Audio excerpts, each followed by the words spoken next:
Terence Davis, the Toronto Raptors' undrafted star, went from not even making the Rising Stars game to being on the second team all rookie. How far can Terence Davis go in his NBA career?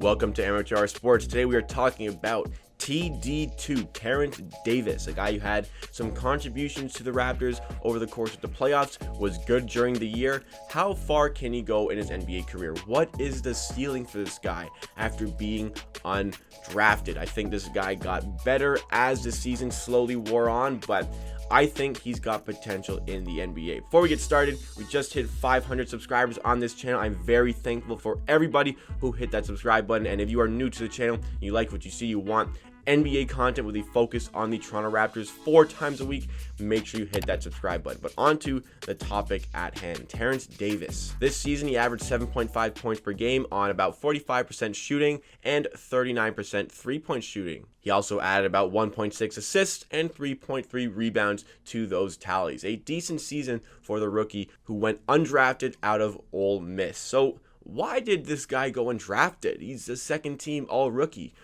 How did nobody pick up on Terence Davis? Well, Terence Davis played all 4 years at Ole Miss, and typically NBA teams don't like drafting guys who are seniors. You much rather go for a guy who has more raw potential, like a guy coming off his first year in college. But Terence Davis, nonetheless, showed that he had talent. He worked up into a situation where, after playing well at combines, having huge hands for a guard apparently, which attracted a lot of teams, he worked himself in contention to be a mid-second round pick. But when you get drafted in the second round, you are not guaranteed your spot in the NBA. You can be given a two-way contract if you start playing after a second round pick. So Terence Davis didn't want this. This guy wanted to be an NBA player. He did not want to be playing any sort of G League minutes in his first season. So he told teams not to draft him in the second round. He wanted to go undrafted and earn his spot on an NBA roster. So that's what happened.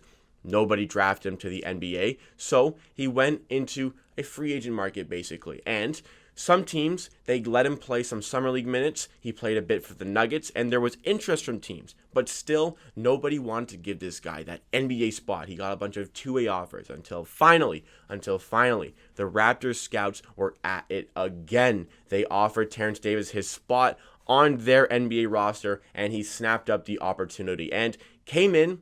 To be honest, I didn't know who he was when we signed him, but boy, did I get to know him very quickly because he contributed some great minutes right from the start of the season. And the Raptors fans, well, we knew right away, wow, we got a guy here. And somehow we got him undrafted. Over the course of the season, he didn't make that Rising Stars game. Like I said, I thought he 100% deserved to do so, but eventually got his reward with that all-rookie team selection. So Terence Davis, how far can he go with this NBA career? He's about to be 23 years old going into next season. I think Terence Davis is going to take on a bigger role next season for the Toronto Raptors, and it'll be even bigger if we don't manage to get Fred VanVleet back in a Toronto Raptors uniform. We'll have Kyle Lowry starting with Norman Powell, and Terence Davis is going to be that sixth man off the bench. I like him to be the 8th or 9th guy right now. I want to get Fred VanVleet back and slowly ease in Terence Davis to a bigger role. But I think as he's getting to 25, 26 years old, maybe Lowry moves on in his career.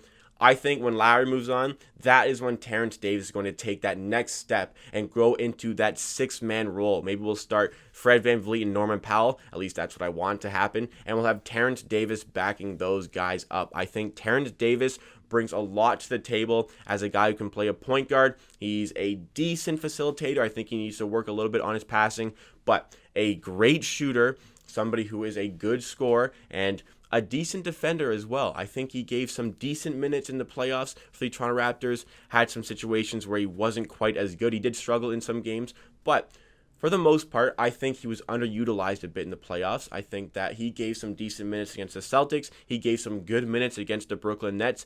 Just sometimes he offers that spark off the bench that you don't always see from some other guys. I think him, Norman Powell, and Ibaka were great guys to be able to use off the bench. In some situations, Terence Davis did have to play some heavy minutes because of injuries over the season.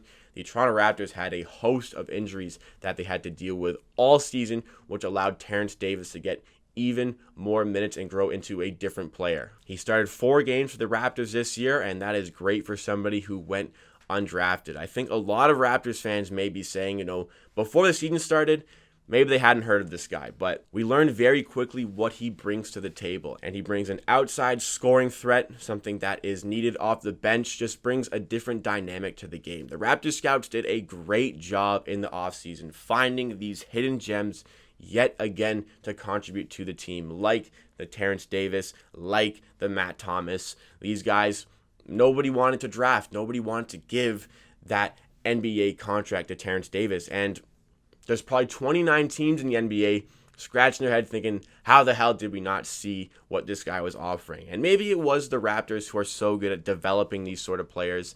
Maybe that was the case here. Maybe the Raptors were the ones who went out and got this guy to where he is. But I think it's just the dogged approach from Terence Davis, the never say die attitude, to continue to bet on yourself, to work towards this. Because after he finished at Ole Miss, there wasn't a lot of teams looking at him, but the way he worked up to be in combines, he went from being, just an extra invite to a combine to be invited to the highest level, and then proving his ability to play in these scrimmages, to show himself as an NBA player. And he took a big chance on himself when he said he didn't want to get drafted in the second round and he just wanted to go undrafted and work his way to an NBA contract, but that big gamble paid off in a big way. He now plays as a big contributor to one of the contenders for an NBA title, and he is only going to grow from here. I think we can see him getting more minutes next year. He averaged 16 minutes per game for the Raptors this season. I think we can see him move up to maybe 20 minutes per game. I think we can see him scoring, maybe 10 points per game.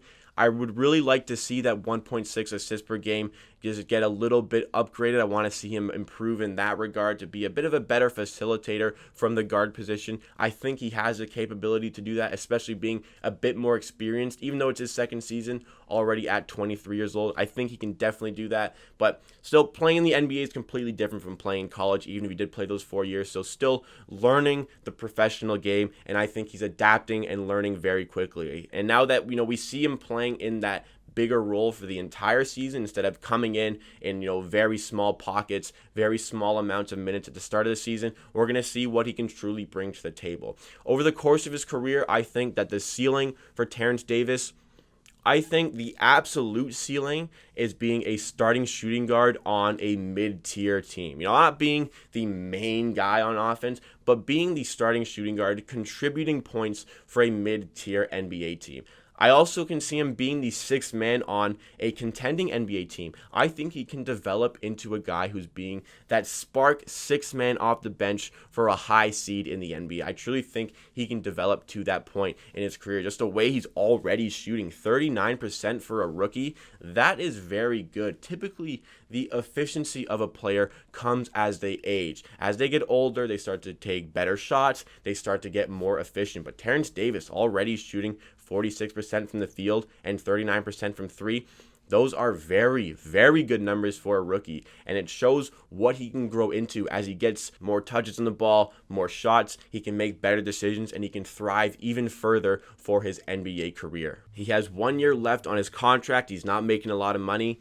I really, really think that the Toronto Raptors should re-sign this guy. I think he will continue to grow this season. We'll see by how much, and I think he will grow even further beyond that season. I speak for, I think, a lot of Toronto fans when they say they want Terence Davis to be back in a Toronto Raptors uniform for the foreseeable future. Not just this season, but the one after that as well. Especially if Kyle Lowry does not sign another contract with the Toronto Raptors. If he still wants to make over $30 million a year, I think we got to tone that down a bit. But if Kyle Lowry does not come back for the Toronto Raptors after next season, we definitely need to give Terence Davis the money he's asking for. It won't be a lot of money, but regardless, I need to see Terence Davis' name signed on the dotted line, and I'll be very happy for what he brings. And what also was key for Terence Davis early on in his basketball career for the Toronto Raptors was, when you look at the scouting report, how you're going to deal with the Toronto Raptors because of how good they were early on in the season and over the course of the entire season.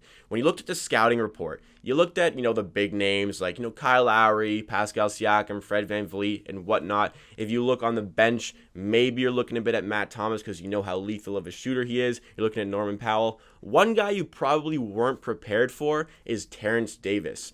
A lot of teams did not know about this guy, but the Toronto Raptors knew how to utilize him. And especially in games where there were injuries and he had to get more minutes, like I was saying, where he had to be the bigger contributor, there were opposition teams that really did not know about him and did not know he possessed such a threat from deep. And in teams like, I remember a game against the Charlotte Hornets where I think Terence Davis put up 16 points, which was at the time his career high. They just simply did not know what he brought, and it allowed him to get open looks, and he knocked him down when he was poised with the opportunity to do so.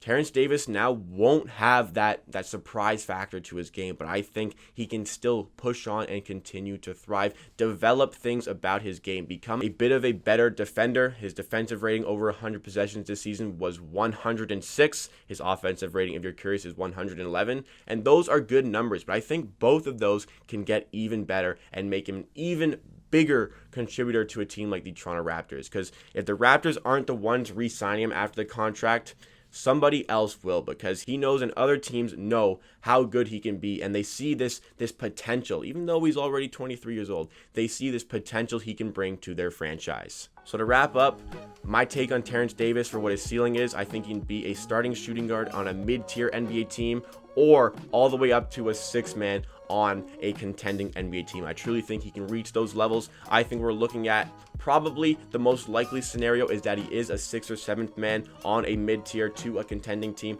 I think he can be a good player for a better team in the NBA. What do you guys think about TD2? What do you think his ceiling is? How much can he contribute? And do you think that future of his career will be with the Toronto Raptors? Let me know in the comments down below. But that wraps up this video. Please like the video if you did enjoy at any point, and subscribe to Amateur Sports for more content just like this. NBA content with a focus on the Toronto Raptors 4 days a week. Hit that notification bell as well to stay up to date with all that content coming your way. At the end of the day, I believe what I say. If you disagree, that is okay. We will see you again next time for another video.